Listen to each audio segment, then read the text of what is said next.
Bonjour à tous, bienvenue sur Ecstasy Stories. Aimez-nous et abonnez-vous à notre chaîne pour découvrir d'autres histoires captivantes.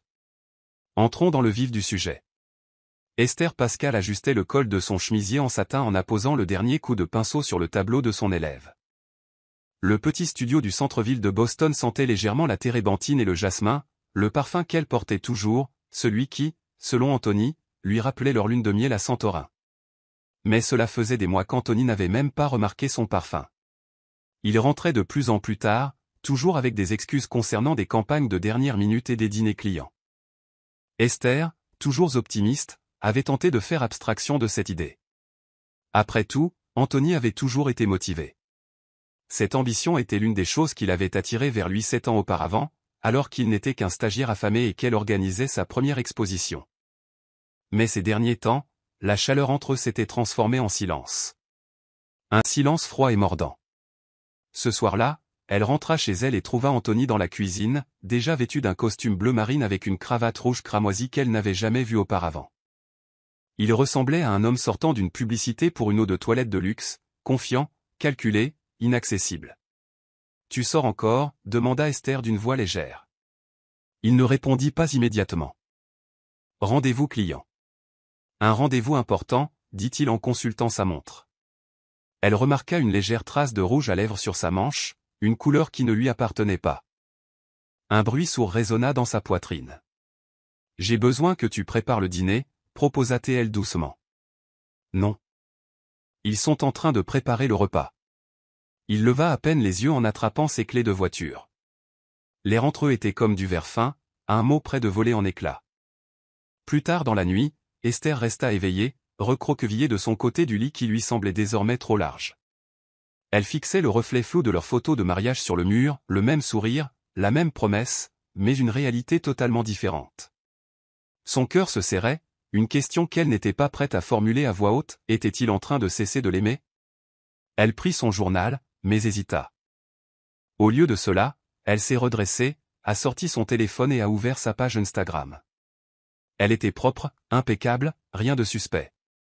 Mais son instinct l'a fait plus crier que la logique. Quelque chose clochait. Quelque chose de caché sous sa communication soigneusement élaborée. Et Esther, pour la première fois de son mariage, se sentit vraiment seule dans ce silence. Pamela Joseph n'a jamais saisi d'opportunités par hasard. Elle les a traquées. Née dans le Queens d'une mère célibataire cumulant 3 emplois, Pamela a grandi en regardant la vie défiler à travers les fenêtres fissurées et les escaliers de secours rouillés. Les seuls contes de fées auxquels elle croyait étaient ceux qu'elle pouvait écrire elle-même. Sans diplôme universitaire, mais avec une langue bien pendue et un instinct impitoyable, elle s'est fait un nom en tant que propriétaire du Velvet Inn, un salon haut de gamme drapé de velours qui attirait hommes fortunés et mariages brisés. Mais elle en avait assez d'être en arrière-plan. Elle voulait un héritage, un nom, le luxe, et elle le voulait maintenant. Lorsqu'Anthony Timothy marchait un jeudi pluvieux, grand, rasé de près, discutant affaires autour d'un bourbon, Pamela ne vit pas un homme, mais une issue de secours enveloppée dans un manteau sur mesure. Leur première conversation n'était pas fortuite. Elle l'avait observé depuis les écrans de surveillance pendant des semaines, avait étudié sa façon de commander toujours un verre, de ne jamais retirer son alliance et de partir le regard fatigué. Ce soir-là, elle s'approcha de lui, vêtue d'une robe de soie bleu nuit moulante comme une seconde peau. « Tu as l'air de quelqu'un qui déteste les bavardages », dit-elle avec douceur en se glissant dans la cabine à côté de lui. Il a souri mais n'a pas protesté. C'était son signal. Ils ont parlé pendant 30 minutes, de travail, de pression, d'images, et il n'a jamais mentionné sa femme. Elle n'avait pas besoin de lui. La faim dans sa voix lui disait tout. Un homme qui se sentait négligé, sous-estimé, las du confort. Exactement le genre d'homme qu'on pouvait démêler, soigneusement, complètement. Au cours des semaines suivantes, Pamela s'installa comme un nuage d'orage. Elle envoyait des SMS tard le soir sous couvert d'affaires, se penchait un peu plus près lorsqu'ils discutaient et laissait volontairement des taches de rouge à lèvres sur les tasses à café qu'elle avait oubliées dans sa voiture. Anthony n'a pas résisté. Il a fondu. Ce qui avait commencé comme un flirt subtil s'est transformé en baiser volé dans son bureau, en long trajet en voiture vers nulle part et en promesses murmurées dans les recoins sombres. Elle lui donnait l'impression d'être puissant, vivant, élu. Et chaque fois qu'il lui souriait, elle se rappelait qu'Esther existait et qu'elle allait la détruire. Car dans l'esprit de Pamela, les épouses étaient des substituts. Elle serait le prix. Et Anthony? Il serait à elle, entièrement. La maison commençait à lui paraître étrangère. La chaleur qui régnait autrefois entre les murs, la musique qu'Anthony écoutait en cuisinant, les plaisanteries chuchotées au dîner, les baisers sur le front, tout cela avait disparu. Il ne posait plus de questions sur ses cours ni sur ses élèves. Il rentrait tard, partait tôt, et une fois rentré, il restait scotché à son téléphone ou enfermé dans son bureau. Il y avait des jours où il ne la regardait même pas, comme si elle était une vieille photo accrochée dans un couloir que personne ne fréquentait plus. Esther essayait de lui parler, de le toucher, de raviver ce qui était autrefois sacré entre eux.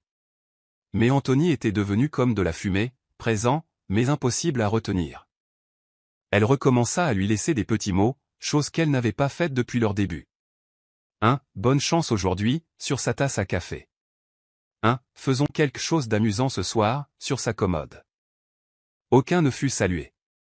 Un soir, elle l'attendait avec ses pâtes au citron préférées qui réchauffaient sur le feu. Lorsqu'il entra enfin à 2h14, échevelé et clignant des yeux sous la lumière soudaine, il marmonna à peine un mot d'excuse, l'embrassa sur le front sans conviction et alla directement se coucher. Elle resta longtemps dans la cuisine, une cuillère à la main, à contempler les assiettes intactes. Ce fut la première nuit où elle pleura sur le sol, silencieusement, pour qu'il ne l'entende pas, comme si sa douleur devait être polie. Dehors, Esther gardait les apparences. Elle souriait toujours à ses élèves et assistait au vernissage. Mais intérieurement, elle était en train de s'effondrer. L'homme qu'elle avait épousé, celui qui avait pleuré lorsqu'elle lui avait montré son carnet de croquis d'enfance, disparaissait sous ses yeux. Un matin, elle le vit monter dans sa voiture et sourire à un message sur son téléphone, ses doigts tapant rapidement, avec urgence. Ce sourire. Elle ne l'avait pas vu adressé à elle depuis des mois.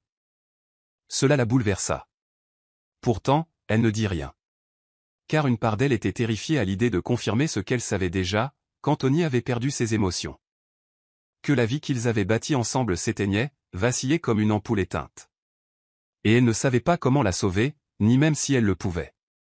Tout commença subtilement, un commentaire désinvolte ici, un haussement de sourcils là. « As-tu vraiment besoin de parler à Léna tous les jours ?» demanda Anthony un soir, sans même lever les yeux, en regardant son téléphone. Esther en rit au début. Léna était sa meilleure amie depuis le lycée, une sœur partout sauf par le sang. Ils partageaient tout, des chagrins d'amour au dîner de famille. Mais le ton d'Anthony ce soir-là avait une intonation qu'elle n'avait jamais entendue auparavant. « Je pense juste que tu dépends trop d'elle », ajouta-t-il en éteignant la lampe de chevet sans attendre sa réponse. C'était le premier mur. Un mur silencieux. Mais ce ne serait pas le dernier. Les semaines passèrent, et les critiques d'Anthony devinrent plus fréquentes et plus acerbes. Il lui demandait pourquoi elle continuait à répondre aux appels dominicaux de sa mère, insinuant que sa famille la faisait toujours se sentir inférieure. Il sous-entendait que ses amis la taquinaient, qu'il ne respectait pas vraiment la femme qu'elle était devenue. Il te traite encore comme un artiste affamé. Tu ne le hais pas, dit-il un après-midi alors qu'elle terminait un appel vidéo avec une ancienne collègue d'école d'art. Petit à petit, Esther commença à remettre en question ses interactions. Elle déclinait les invitations à déjeuner, zappait les visites de galeries et ignorait même les SMS de Léna pendant 2 jours, ce qu'elle n'avait jamais fait auparavant. Chaque fois qu'elle essayait d'expliquer sa distance, Anthony la valorisait par des compliments froids. « Bien. Tu te concentres sur nous maintenant ?» dit-il un jour en lui effleurant la joue comme pour une récompense. Esther ne vit pas clairement au début à quel point elle était isolée, conversation après conversation. Elle avait l'impression de se débarrasser de couches qui lui étaient autrefois chères. Sa vie avait été autrefois rythmée par les couleurs, les bavardages et les relations chaleureuses. Désormais, son monde se réduisait aux humeurs et au silence d'Anthony. Même au travail, elle hésitait à trop parler de sa vie privée, de peur de trahir les nouvelles limites imposées par son mari. Un soir, quand Léna arriva à la maison sans prévenir, Anthony ouvrit la porte et lui annonça catégoriquement qu'Esther dormait. Or, ce n'était pas le cas. Elle était à l'étage, éveillée, les yeux rivés au mur, écoutant Léna s'éloigner.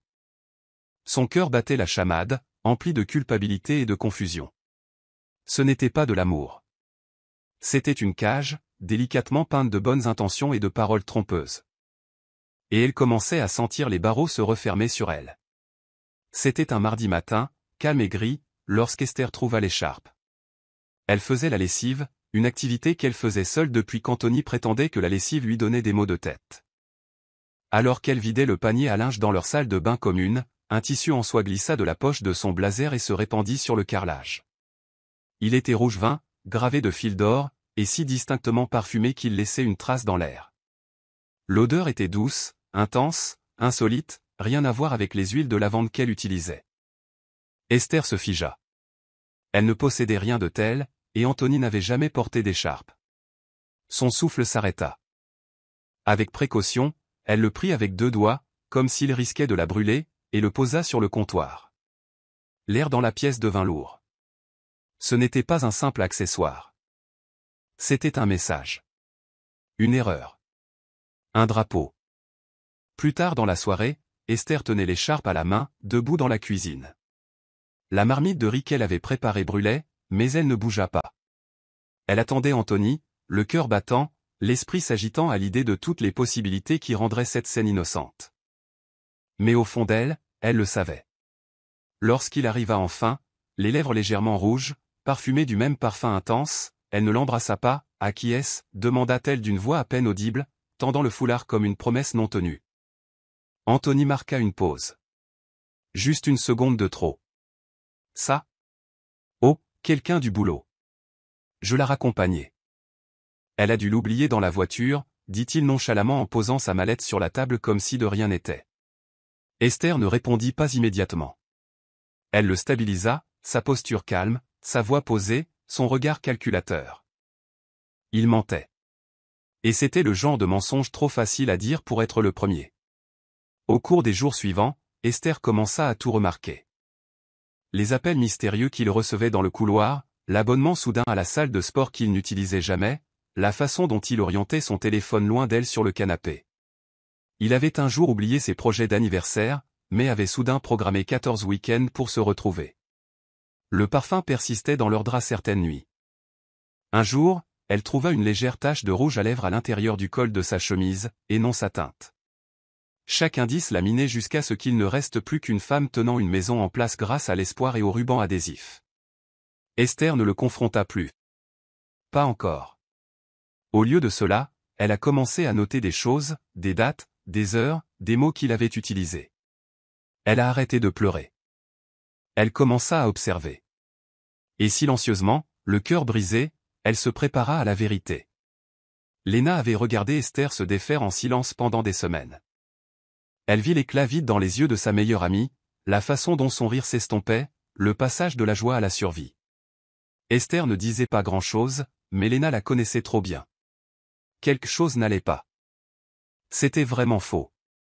La goutte d'eau qui a fait déborder le vase est arrivée lorsqu'Esther a annulé leur rendez-vous hebdomadaire avec un vague message du genre « Je suis juste fatiguée » et un émoji plat. Léna a eu le cœur serré. Elle se souvenait du charme insaisissable d'Anthony à l'université et de son arrogance frôlant toujours l'arrogance. Alors, lorsqu'il débarqua dans son quartier ce vendredi après-midi, au volant d'une voiture qu'elle ne reconnaissait pas et à l'allure étrangement soignée, elle prit une décision en une fraction de seconde. Elle le suivit. Ce n'était pas difficile. Anthony était prévisible, surtout quand il pensait que personne ne le regardait. Léna gardait ses distances, se faufilant à travers la circulation, la main fermement sur le volant. Il traversa la ville jusqu'au quartier huppé près de Back Bay, se gara devant un élégant immeuble aux vitres miroirs et entra par un salon privé. Léna gara quelques voitures derrière et attendit. 45 minutes s'écoulèrent. Puis il émergea, riant, tenant la main d'une femme. Elle était magnifique, sûre d'elle et dangereusement familière. Pamela Joseph. Léna connaissait son visage grâce à un article scandaleux paru l'année dernière, l'alliant à un sénateur marié. Mais ce qui la choqua plus que l'identité de la femme, ce fut le comportement d'Anthony. Il embrassa la main de Pamela, lui ramena les cheveux derrière l'oreille, puis pressa ses lèvres contre les siennes, à la vue de tous. Il n'y avait aucune culpabilité. Aucune hésitation. Juste une trahison habillée d'un costume sur mesure. Le cœur de Léna battait la chamade. Elle prenait des photos depuis son tableau de bord, non pas pour faire du drame, mais pour avoir une preuve. Une preuve solide, irréfutable. Lorsqu'elle arriva chez Esther ce soir-là, ses mains tremblaient encore. Esther ouvrit la porte, pâle et silencieuse, comme si elle savait déjà ce que Lena était venue lui dire. Lena ne répondit pas immédiatement. Elle lui tendit simplement le téléphone. Photo après photo. Anthony, souriant. Pamela rit. Leurs doigts s'entrelacent. Leurs corps se rapprochent. Esther ne pleurait pas, pas encore. Elle était assise sur le canapé, le téléphone sur les genoux, les yeux rivés sur l'écran. Son silence était assourdissant. Son monde venait de s'effondrer, non pas dans une explosion, mais dans un millier de petites coupures qui saignaient enfin toutes d'un coup.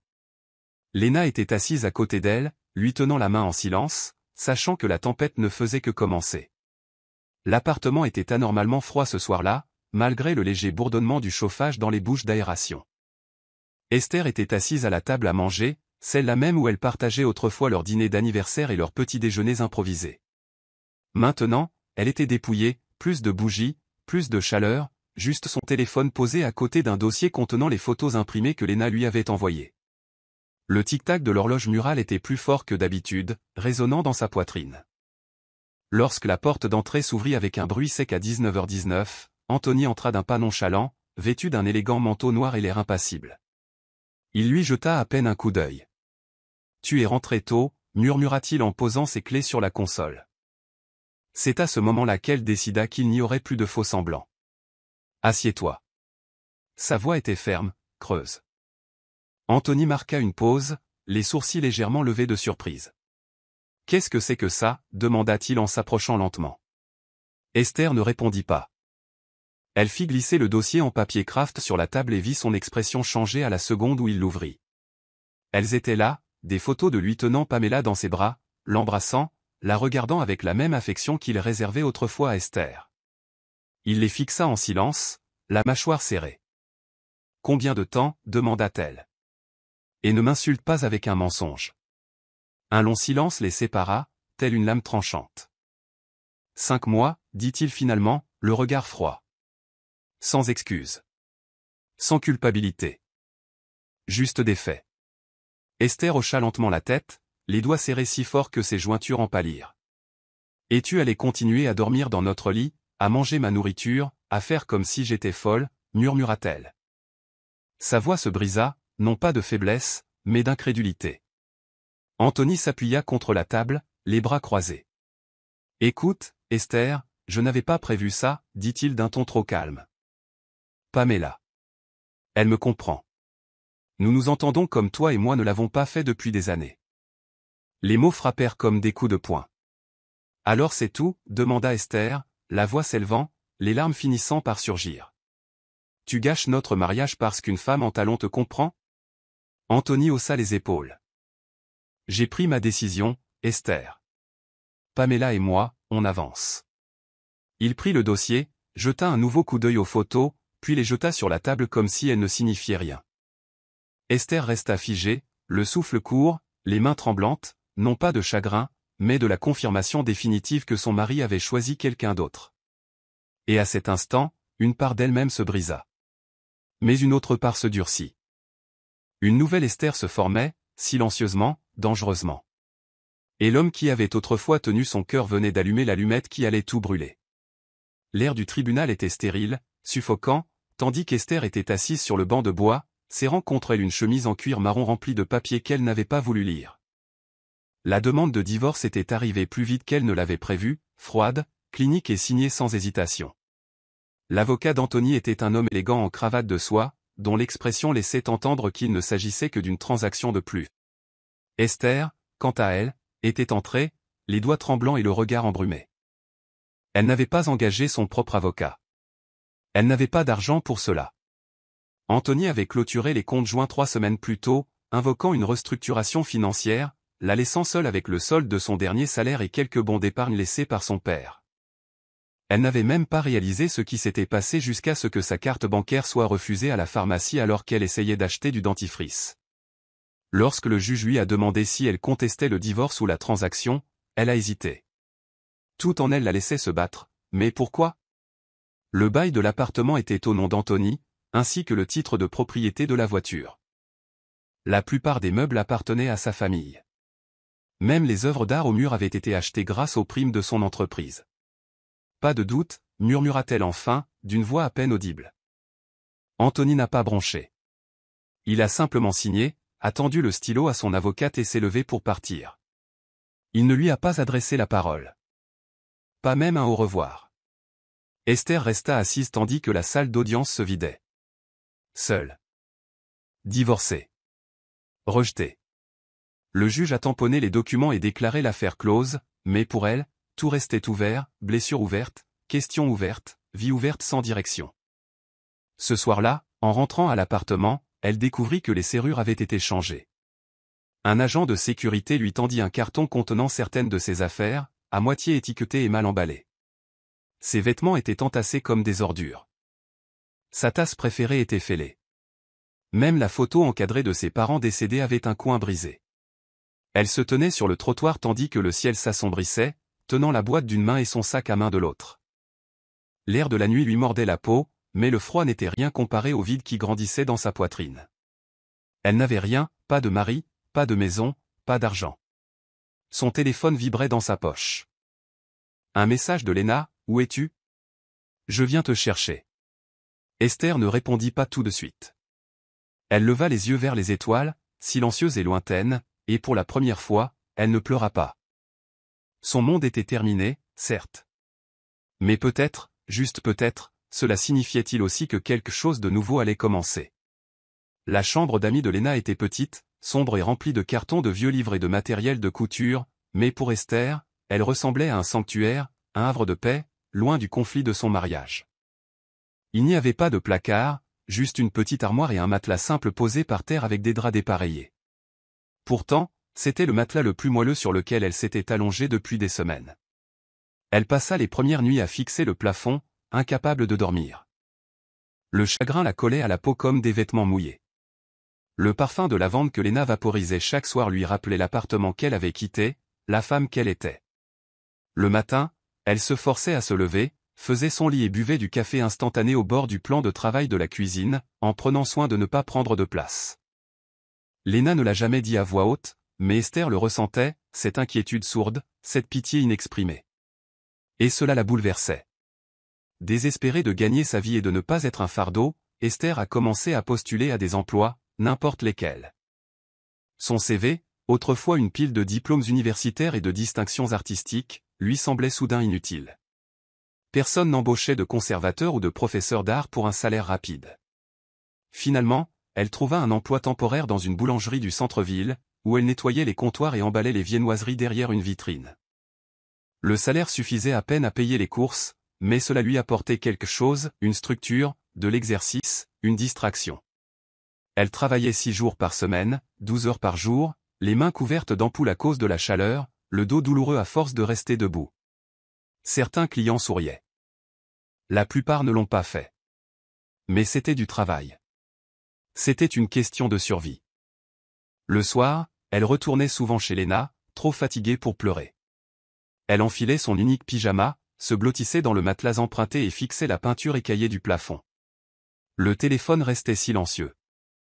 Anthony n'a jamais pris de ses nouvelles. Pas un SMS, pas un appel. Pamela l'avait effacé comme un dessin à la craie sous la pluie. Et pourtant, tant bien que mal, elle tenait bon. Elle traversait chaque jour tranquillement, tel un fantôme d'elle-même, les yeux creux et la voix lente. Ses ongles étaient toujours propres, mais jamais vernis. Ses croquis restaient cachés au fond de son sac de sport. Sa vie était passée des rêves au devoir, de la couleur au concret. Elle survivait, mais de justesse. Et le miroir ne reconnaissait plus la femme qui le regardait. Le message arriva un jeudi soir pluvieux, juste au moment où Esther fermait la boulangerie. Elle essuyait le dernier comptoir lorsque son téléphone vibra, une alerte email provenant d'une adresse inconnue. L'objet du message était « Opportunité de collaboration artistique, demande d'exposition privée ».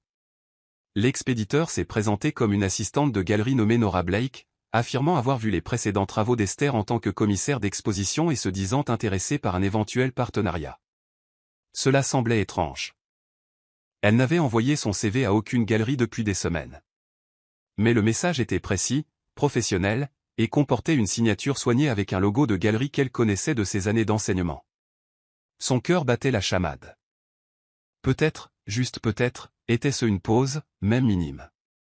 Un rendez-vous était prévu dans un bistrot sur un toit-terrasse, en périphérie de Cambridge. Demain. 19h30, discrétion appréciée, pouvait-on lire. Le lendemain soir, Esther s'habilla avec soin, revêtant la seule tenue de soirée qu'elle n'avait ni vendue ni donnée.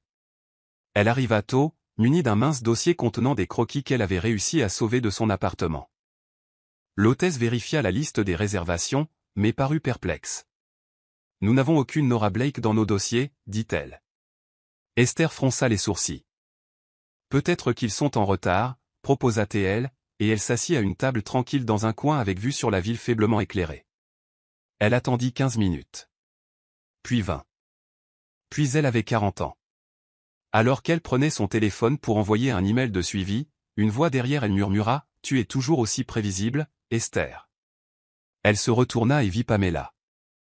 Élégante dans son manteau noir, elle souriait comme un renard qui vient d'acculer sa proie. Avant qu'Esther puisse se lever ou répondre, Pamela se glissa sur le siège en face d'elle et se pencha. « Je te l'avais dit, tu étais toujours dans mon chemin. » Sa voix était basse, venimeuse. « Mais maintenant, tu n'es plus rien. Et il est temps que je t'aide à disparaître, pour de bon. » Esther cligna des yeux sous le choc, les mains figées sur le dossier. Pamela fit un signe de tête vers le verre de vin devant elle, un verre qu'Esther n'avait pas touché. « Oh, ne t'inquiète pas. Je ne t'ai pas empoisonné. Ce serait trop facile. » Pamela se leva. « Je préférerais le faire moi-même. » Alors qu'Esther commençait à se lever, désorientée et paniquée, Pamela se plaça derrière elle. Puis tout devint noir. Un bruit sourd et douloureux résonna dans les yeux d'Esther, tandis que sa vision se brouillait et que ses genoux fléchissaient. La dernière chose qu'elle entendit avant que tout ne s'obscurcisse fut la voix de Pamela, « Dis bonne nuit, ma chérie. » Puis le silence. Un silence froid et cruel. L'air était lourd et métallique. Esther se réveilla dans une obscurité pesante, suffocante, absolue. Sa tête lancinait, battant à chaque battement de cœur, et ses membres la faisaient souffrir à cause de leurs torsions anormales. La panique la submergea tandis qu'elle tentait de bouger, ses mains effleurant un tissu rugueux et une surface caoutchouteuse sous elle. L'espace était étroit, trop étroit. Le plafond était à quelques centimètres de son visage, et chaque fois qu'elle bougeait, quelque chose de dur lui perçait les côtes. Son souffle s'accélérait. Elle tendit la main et ses doigts dessinèrent une ligne rugueuse, ses jambes ligotées par une corde. Puis vint la prise de conscience, elle était dans le coffre d'une voiture. Sa gorge était sèche, tandis qu'elle s'efforçait de réfléchir à travers le brouillard. La dernière chose dont elle se souvenait, c'était la voix moqueuse et posée de Pamela, la douleur qui lui brûlait le crâne, puis plus rien. Sa vision était encore floue, mais ses sens commençaient à s'aiguiser. La voiture roulait. Le vrombissement des pneus sur l'asphalte était étouffé sous elle, et les virages occasionnels la heurtaient contre le côté du coffre. Son cœur battait si fort qu'elle n'entendait presque plus rien. Elle donna un coup de pied, puis un autre, son talon heurtant le cadre, mais en vain. Il était verrouillé, scellé avec une précision cruelle. La peur lui serrait la gorge, mais elle la ravala. Crier ne la mènerait nulle part. Elle essaya de comprendre pourquoi Pamela était allée aussi loin. Mais la vérité était simple, c'était de la jalousie, de la rage, de l'obsession. Esther était devenue le symbole de tout ce que Pamela voulait effacer. Et ça aussi. C'était sa solution. Mais où l'emmenait-elle? Quel était le but? Esther serra les poings, s'enracinant dans la réalité du moment. Elle avait été trahie, battue, et maintenant enfermée comme un déchet. Mais quelque chose de plus profond s'est allumé sous la peur. Un fil de colère. De survie. Elle ne mourrait pas dans le coffre de la voiture d'un inconnu. Pas comme ça. Ses yeux scrutaient tout objet pointu, un boulon ou une vis. Sa respiration était plus lente, plus contrôlée. Elle ignorait le temps écoulé ni la distance parcourue, mais une chose était sûre, si jamais elle sortait vivante de ce coffre, Pamela ne la verrait jamais arriver.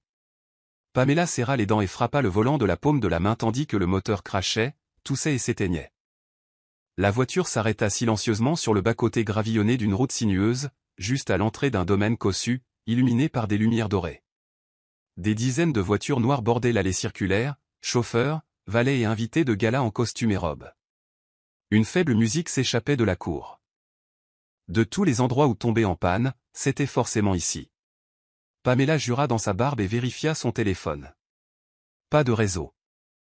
Elle jeta un coup d'œil à l'entrée du domaine, devant elle, où se tenait le gala annuel de philanthropie de Charles Vignard. Elle n'était pas censée se trouver à proximité de tels cercles, mais elle devait improviser.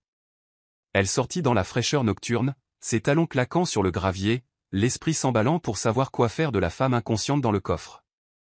Pendant ce temps, au domaine, le milliardaire Solomon Charles quittait une conversation ennuyeuse avec des investisseurs sur la logistique viticole. Il n'était pas d'humeur à bavarder ce soir-là.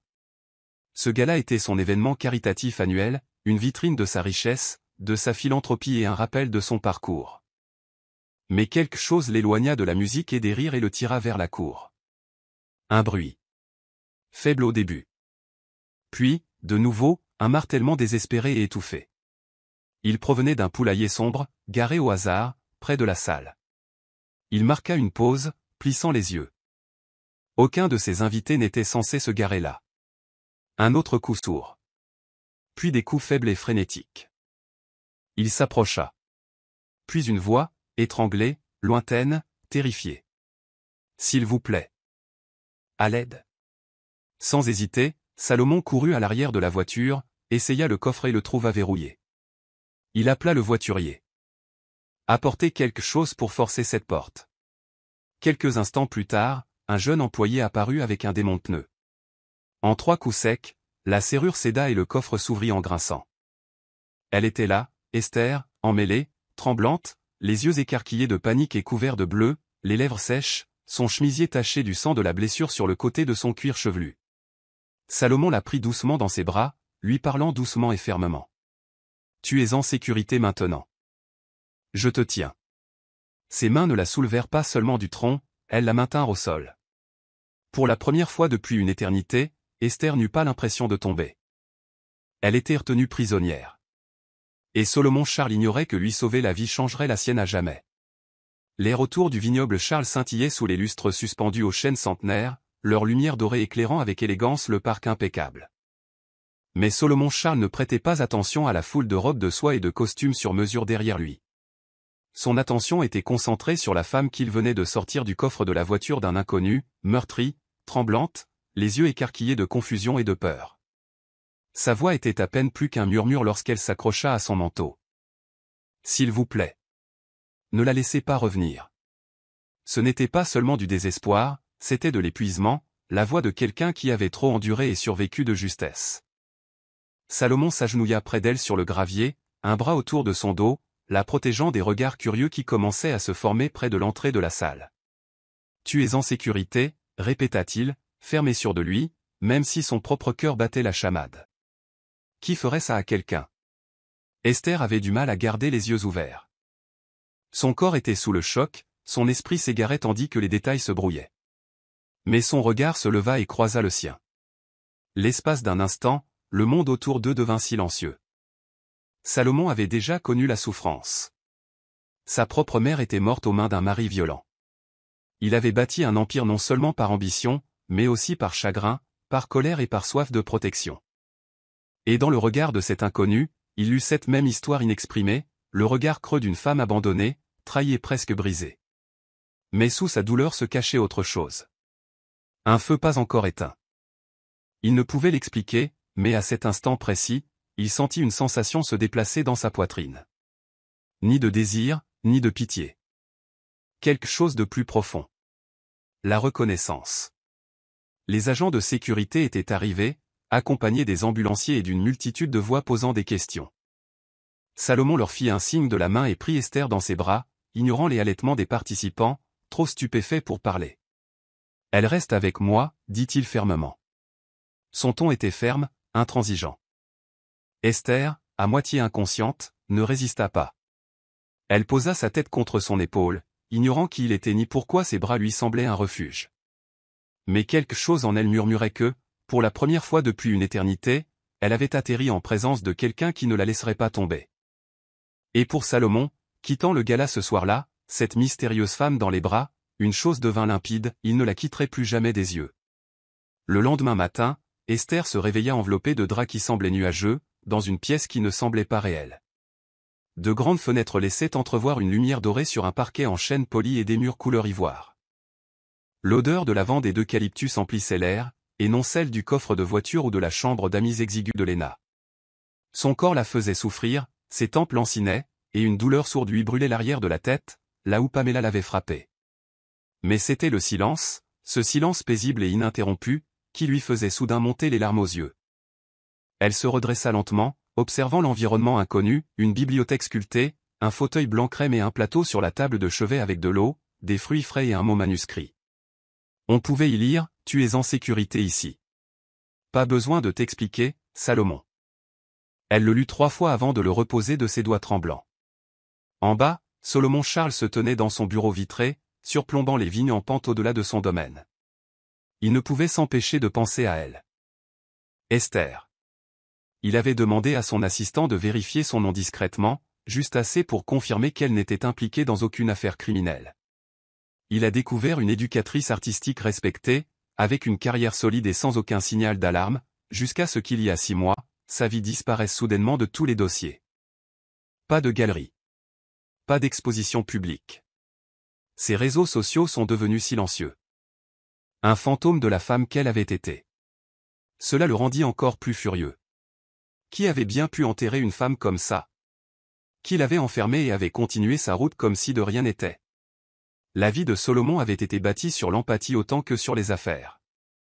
Il reconnaissait les signes d'une personne systématiquement brisée. Mais plus encore, il reconnaissait la force, celle qui perdure en silence. Le 3e jour, Esther entra dans la grande véranda, vêtue d'une robe pâle fournie par la gouvernante. Salomon était déjà là, lisant près de la cheminée vitrée. Il se leva aussitôt et posa son livre. Leurs regards se croisèrent à nouveau, plus doux cette fois, comme une question et une réponse muette. « Tu n'étais pas obligé de m'accueillir, murmura-t-elle, la voix encore rauque de fatigue. Tu n'étais pas obligé de rester en vie, répondit-il doucement, mais tu l'as fait. Elle baissa les yeux, les lèvres tremblantes d'émotion qu'elle n'avait pas nommées. Cet après-midi-là, ils ont parlé. Pas de l'attaque. Pas encore. Mais à propos de choses simples, l'art, la nourriture, sa couleur préférée, son rêve d'ouvrir une galerie où les jeunes filles défavorisées pourraient exposer gratuitement. Salomon l'écoutait comme personne ne l'avait jamais fait. Et dans ce sanctuaire baigné de soleil, Esther sentit quelque chose d'inconnu refleurir, ni la confiance, ni tout à fait l'espoir. Mais le murmure de la paix pour la première fois depuis des mois, elle ne se sentait plus victime. Elle se sentait comme une personne. Et peut-être, juste peut-être, comme si elle était chez elle. Le ciel du soir, au-dessus du domaine de Salomon, peignait le monde d'ambre et de rose, drapant d'or les collines viticoles. Esther se tenait pieds nus sur le balcon de pierre devant sa suite d'amis, un châle doux enroulé autour des épaules, le vent soulevant les bords comme une danse délicate. En bas, Salomon marchait dans l'allée du jardin avec 2 verres de cidre frais, sa présence constante, jamais imposante. Il avait passé les derniers jours à lui laisser de l'espace, sans jamais poser de questions, sans jamais être indiscret. Juste des repas tranquilles, des silences partagés et de petites attentions constantes qui donnaient à Esther l'impression, pour une fois, qu'elle n'avait pas besoin de se faire discrète. Lorsqu'il leva les yeux et la vit l'observer, il leva ses lunettes. Elle sourit faiblement et acquiesça. Un oui silencieux. Ils étaient assis l'un en face de l'autre sur la terrasse, les étoiles scintillant à leur vue. L'air était frais, mais pas froid. Salomon rompit enfin le silence, non pas par des questions, mais par une confession. « J'ai perdu ma mère à cause de la violence, dit-il à voix basse. Mon père était un homme que tout le monde respectait en public, mais derrière les portes closes. » Il ne termina pas sa phrase. Il n'y était pas obligé. La main d'Esther se tendit par-dessus la table avant qu'elle ne s'en rende compte. Ses doigts effleurèrent les siens, et aucun des deux ne se retira. « Je sais ce que ça fait, murmura-t-elle, les yeux brillants. Être aimé en public, mais effacé en privé. » Il hocha la tête, et dans cette reconnaissance partagée, quelque chose s'apaisa entre eux. Pas de romance. Pas encore. Mais de la reconnaissance. Un miroir. Au cours des jours suivants, leurs conversations s'approfondirent. Salomon lui montra son atelier, un espace intime rempli de toiles inachevées, de vieilles photographies et d'une collection de livres rares sur l'architecture et la psychologie. Esther rit en trouvant un carnet de croquis enfoui sous des factures de vin et le taquina gentiment pour son talent caché. En retour, il l'écouta parler de sa carrière d'enseignante perdue, de la galerie qu'elle rêvait d'ouvrir et de la nuit où elle arpentait la ville avec un appareil photo juste pour se sentir vue. Ils ne parlèrent pas d'Anthony. Ou Pamela. Mais les bleus sur son bras s'étaient estompés, et à leur place, ses joues avaient repris des couleurs. Solomon s'attarda plus longtemps au petit déjeuner, à l'écoute de ses pas. Esther, pour la première fois depuis longtemps, dormait sans cauchemar. Leur douleur ne les définissait pas, elle les reliait. Et lentement, prudemment, elle commença à façonner quelque chose de nouveau. Ce n'est pas un sauvetage. Ce n'est pas un conte de fées.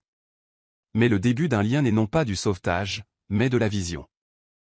La paix qu'Esther avait commencé à construire s'est effondrée au premier coup. C'était la fin de l'après-midi lorsqu'une voiture noire s'est arrêtée devant la propriété de Salomon, bien au-delà des grilles de fer. Au début, personne n'a remarqué. Mais l'interphone bourdonna avec une insistance aiguë, et le nom qui retentit figea la gouvernante en plein milieu d'un pas, Anthony Timothy. Solomon était en communication professionnelle dans le bureau, mais en entendant ce nom, il se leva aussitôt, tous les muscles en alerte. Esther était dans la véranda, dessinant près de la cheminée lorsqu'il entra, la mâchoire serrée. Il est là, c'est tout ce qu'il a dit. Son crayon lui est tombé des mains. Son monde a basculé. Elle n'avait pas vu ni entendu Anthony depuis le divorce, pas un message, pas une excuse. Juste un silence de conscience. Et voilà que, soudain, il était arrivé. Anthony fut escorté jusqu'au hall de marbre, où Solomon l'attendait, la posture calme d'un homme qui ne cligne pas des yeux devant ses ennemis.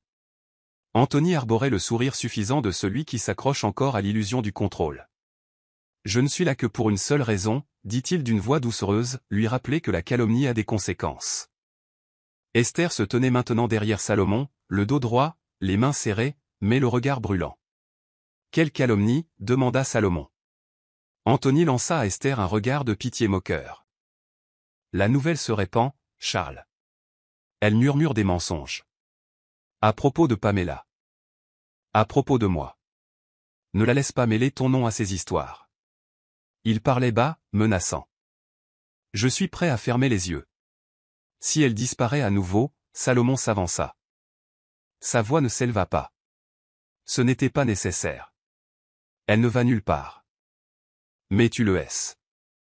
Il tendit à Anthony une lettre pliée, légale et nette. C'est une mise en demeure. J'ai déposé une demande de protection en son nom. Tu la recontactes, tu réponds à moi et à mes avocats. Le sourire d'Anthony s'estompa. Tu ne sais pas qui tu protèges, rétorqua-t-il. Pas besoin, répondit Salomon. Mais je sais à côté de qui je me tiens. La bravade d'Anthony se brisa pour la première fois. Il regarda Esther, la regarda sincèrement, et vit le feu dans son regard, non plus atténué par la peur. Puis il se retourna et partit, le pas saccadé, la rage bouillonnant sous chacun de ses pas. Dès que la porte se referma, Salomon se tourna vers elle. « Tu n'as plus besoin de courir, dit-il. » Et Esther, bien que secouée, se redressa. Car pour la première fois de sa vie, quelqu'un ne s'était pas contenté de lui promettre sa protection. Il l'avait prouvé. La première toile était restée vierge pendant des jours. Esther s'asseyait devant chaque matin dans le pavillon d'art de Salomon, une pièce vitrée nichée derrière des rangées de vignes, et la contemplait simplement. Non pas par peur, mais par réflexion. Elle avait passé des mois à survivre, à se rétracter et à se cacher sous la cruauté d'autrui. Maintenant, debout, pieds nus dans un espace conçu pour la création, elle ressentait à la fois puissance et paralysie. Mais ce fut le souvenir du coffre de la voiture, le silence métallique, l'obscurité terrifiante, qui finalement la poussa à bouger. D'un long coup de pinceau, elle commença. Ne pas peindre la douleur, mais sans relever. Sa première œuvre était un chaos abstrait, un rouge se fondant dans l'or. La seconde? Un portrait, partiellement voilé, au regard perçant.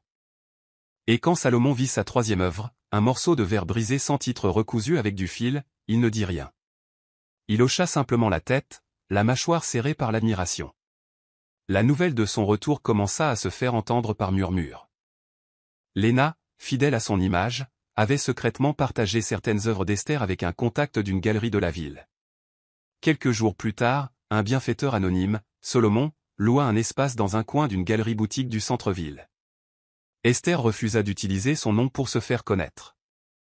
Si je me lève, ce sera de ma propre voix. Elle le lui a dit, et il a respecté cela. L'exposition s'intitulait « Défaite ». Ininterrompue, elle présenterait 12 pièces originales. Au-delà de la toile, elle a créé des œuvres d'art portables inspirées par la survie, créant des foulards cousus teints de violet froissé, de rouge vif et d'or phénix. Chaque foulard portait un nom, silencieux, échappé, résili, renaissant. Le monde de la mode l'a remarqué. Et sans l'avoir demandé, Esther a retrouvé sa voix, non pas à travers des discours ou des interviews, mais à travers les tissus, les couleurs, les textures et la vérité. Le soir de l'annonce de l'exposition, Esther se tenait dans la galerie où elle avait travaillé comme assistante junior 5 ans plus tôt. Cette fois, elle portait une robe qu'elle avait elle-même créée, une pièce ajustée aux ourlets bruts et à la doublure dorée visible uniquement en mouvement. Sous les acclamations des journalistes et les demandes des acheteurs, elle n'a pas cherché à attirer l'attention. Elle s'est contentée de défendre son travail et de le laisser s'exprimer. Interrogée sur son inspiration, elle a répondu que cette collection ne parlait pas de douleur, mais d'ascension. Solomon l'observait de loin ce soir-là, la laissant briller seule. Elle n'avait pas besoin de lui comme vedette. Elle était le feu. Et dans cette lueur, il devint clair pour tous qu'Esther Pascal n'était plus l'ex-femme de qui que ce soit. Elle était une force à part entière.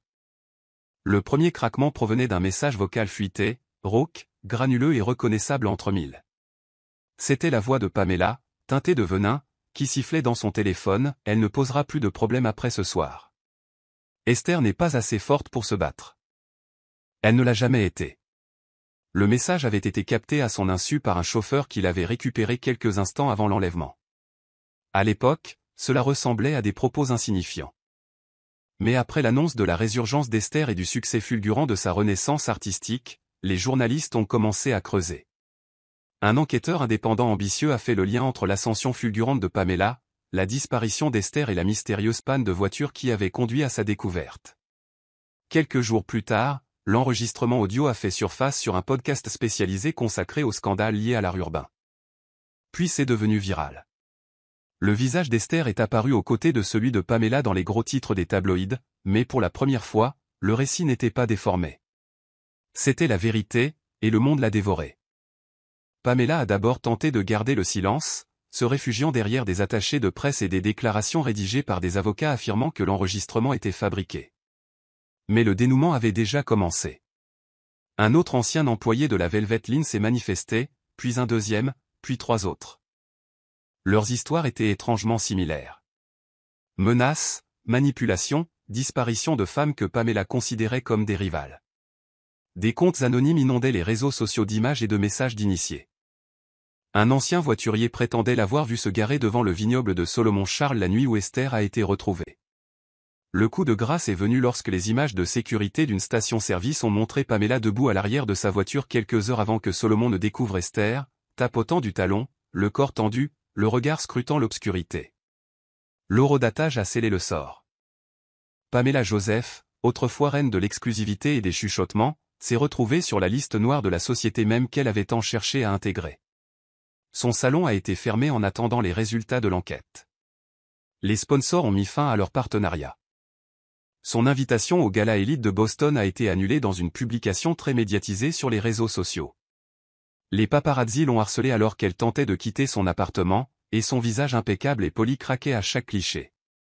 En moins d'une semaine, elle est passée du statut de glamour à celui de fantôme. Et le pire ?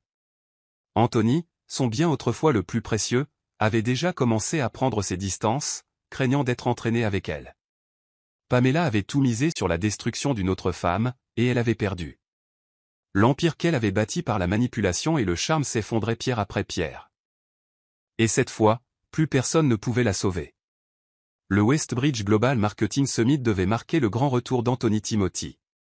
Organisé dans un imposant palais des congrès en verre à Manhattan, il a attiré des PDG, des investisseurs et des leaders du secteur venus du monde entier. Anthony avait passé des semaines à peaufiner son discours, à répéter chaque geste, à perfectionner chaque diapositive. C'était sa scène, son opportunité de reprendre le pouvoir, de réinventer son image et d'étouffer le bruit autour de la chute de Pamela. Il arriva vêtu d'un costume gris anthracite sur mesure, entouré de jeunes cadres qui s'accrochaient à lui, croyant encore au personnage qu'il avait soigneusement construit. mais Anthony ignorait qu'alors qu'il s'apprêtait à présenter sa stratégie marketing Vision 2030, une autre présentation était déjà en cours, une présentation qui allait réduire sa réputation en cendres. Elle commença au milieu de son discours. Au moment où il passait à la diapositive suivante, l'écran derrière lui se mit à buguer, puis se figea. Un silence parcourut l'auditoire. Puis le projecteur s'illumina et présenta un nouveau fichier, Scandale Timothy, soumission vérifiée. La confusion se transforma en murmure. Le micro d'Anthony grésillait tandis qu'une série d'images et de courriels défilaient sur scène. Des messages internes entre lui et Pamela exposaient non seulement leur liaison, mais aussi des plans calculés pour éliminer Esther des cercles publics. Un courriel disait « Elle est trop silencieuse pour se battre. Je lui ai coupé les vivres. Elle ne survivra pas à ça. » Des exclamations de surprise emplirent la salle. Des captures d'écran de dossiers financiers suivirent, de transferts de fonds non autorisés depuis des comptes joints, de manipulation de décisions du conseil d'administration pendant son mandat et de rapports falsifiés liés à des fondations caritatives. Au fond de la salle, Solomon Charles se tenait debout, les bras croisés, l'air indéchiffrable. Il n'avait pas orchestré la fuite, mais il avait financé l'équipe juridique qui avait vérifié et authentifié chaque dossier. À ses côtés se tenait Lena, tenant une enveloppe confidentielle prête à être soumise officiellement aux autorités de régulation.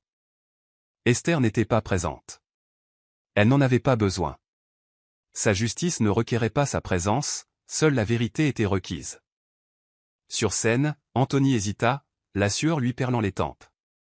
C'est du faux, balbutia-t-il, mais le silence était plus fort que n'importe quel déni. La sécurité l'a escorté hors de la scène avant que la foule ne puisse éclater. En moins d'une heure, les investisseurs ont commencé à se retirer. Les sponsors ont publié des communiqués. Au coucher du soleil, les actions de l'entreprise d'Anthony avaient chuté de 15%. Son assistant a démissionné. Son nom était devenu viral, non pas pour son innovation, mais pour sa honte. Finalement, la justice n'est pas arrivée comme par magie. Elle est arrivée discrètement, grâce aux faits, au timing précis, et le monde a enfin vu l'homme derrière le sourire. Pour Anthony Timothy, il n'y avait plus d'étape à franchir. Que des conséquences. Le soleil perçait doucement sur les coteaux viticoles, éclairant d'une lumière dorée les rangées de raisins rabougris et l'herbe tachetée de rosée. La matinée était calme, imprégnée du chant des oiseaux et d'un sentiment de ressourcement acquis depuis des mois. Esther se tenait à l'orée d'une nouvelle propriété, un domaine couvert de lierre, offert discrètement par Salomon, où pots de peinture, plans et bénévoles de la communauté s'installaient avec détermination. Le bâtiment, autrefois abandonné, portait désormais une enseigne en cours d'installation au-dessus de l'entrée voûtée, la maison du Phénix, un lieu où elle pourrait prendre un nouveau départ. C'était le rêve d'Esther devenu réalité, un centre de guérison axé sur l'art pour les femmes victimes de violences, de trahison et de pertes. À l'intérieur, les chambres étaient transformées en studios, en salles de thérapie et en dortoirs pour des logements de transition. Chaque espace était conçu avec chaleur et dignité. Aucun mur blanc. Pas de silence. Que de la guérison en couleur. Esther y avait mis toute son âme.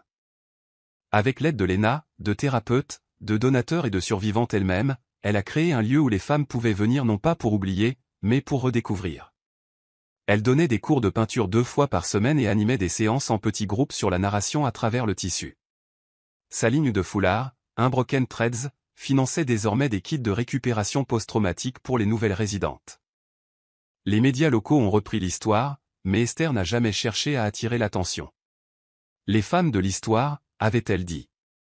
Le jour de l'ouverture du centre, elle portait une robe indigo fluide qu'elle avait cousue elle-même et se tenait sur la véranda, les mains couvertes de peinture et un sourire plus profond que jamais. Elle n'avait pas seulement survécu. Elle s'était relevée. Et maintenant, elle laissait derrière elle un héritage pour aider d'autres à faire de même. Plus tard dans la soirée, Salomon la conduisit sur le chemin de pierre entre les rangées de vignes, sous un dais de guirlandes lumineuses.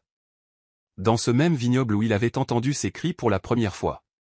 Il ne s'agenouilla pas lorsqu'il la demanda en mariage. Il se tenait simplement devant elle, le regard fixe, les mains tenant une petite boîte en velours. Non pas parce que tu as besoin de moi, dit-il doucement, mais parce que je veux marcher aux côtés de la femme la plus forte que j'ai jamais rencontrée. La réponse d'Esther fut sans hésitation, un simple hochement de tête, un sourire naissant au milieu des larmes, et le genre de baiser qui réécrivait tout ce qui avait précédé. Il n'y avait ni musique, ni applaudissements. Juste du vent, de la lumière et 2 cœurs enfin réunis. Les nouveaux départs ne débutaient pas toujours par des feux d'artifice. Parfois, tout a commencé par le silence, la guérison et la certitude que la douleur n'avait plus le dernier mot. C'est la fin de l'histoire. Qu'avez-vous appris de cette histoire? Aimez-la et abonnez-vous à notre chaîne pour découvrir d'autres histoires intéressantes. Merci d'avoir regardé.